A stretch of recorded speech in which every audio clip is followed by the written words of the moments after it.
In this lesson on focusing on the basics, we're going to be talking about context. Context is critical because it helps you level set your understanding. It's important to understand the context of the employees of the organization you are working with. Only when there is a shared context can you communicate effectively. Why does context matter? Context shapes a person's point of view. It shapes the way people view people, process, and technology. Someone who's gone through a similar successful project will understand the benefits and be bought in more than someone who's gone through a similar project that has failed. It is only by understanding the context of yourself, of your clients, and of your coworkers that you can frame your communication around what matters to them. It lets you know where to focus and how to focus. As an example, I was once working with a client and we were trying to sell a big implementation of one of our modules of our enterprise system. And I was speaking to our champion about that. And I have worked on different projects where another competitor was deployed, it failed, and after the fact we came in and we had successful deployments. But I had previously heard from him that his boss had had that happen to him.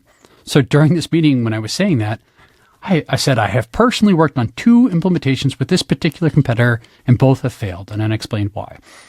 His boss stands up and says, how much is this project again? And I told him what it was. And he said, at this price point, we would be stupid not to move forward with you with deploying this. It was because I understood the industry and I understood the context of what was going on in the industry, but also his boss's experiences.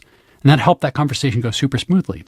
In this case, this was an enhancement project for that new module to a customer that was already bought in, but his boss was new and he came in and he had come in with the context of understanding that these systems were incredibly expensive, very hard to deploy, and had a high failure rate. So it was by talking to this context, to his context in particular, that caused him to immediately buy in a way that he would not have if we weren't talking about something that resonated that well. And it's important to understand that perspective is reality. Without perspective of the other person, you cannot understand your client's needs, fears, and desires. You need to walk a mile in their shoes to be able to understand how you should be communicating with them and what you should be communicating with them about. To that end, this week there are 3 pages to the cheat sheet, and I've then broken them up into business context building, personal context building, and a super personal context building set of questions. The business context building is all about understanding the business that your champions work inside. The first section is about understanding the business's goals and challenges. These are just some samples, but it's important to think about these primary areas, and you can then ask these questions. You can ask variations to these questions or completely different questions, but it's about understanding their business.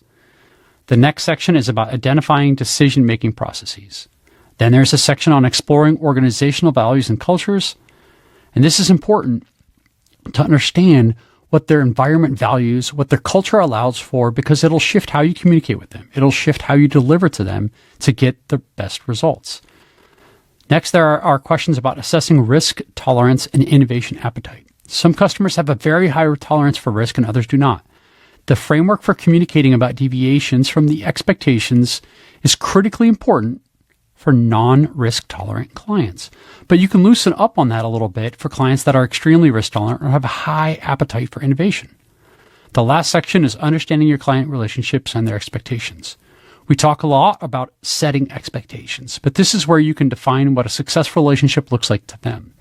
You can learn from their perspective, so that way you know how to modify your approach for them. When you start asking personal questions, the when and where of asking these questions is important. But as you have these monthly champion calls with the champions, it's a great time to start to dive into some of these questions.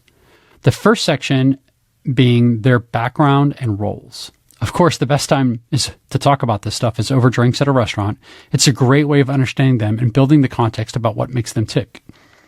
The next section is about their decision-making style and preferences. What motivates them? What are their goals?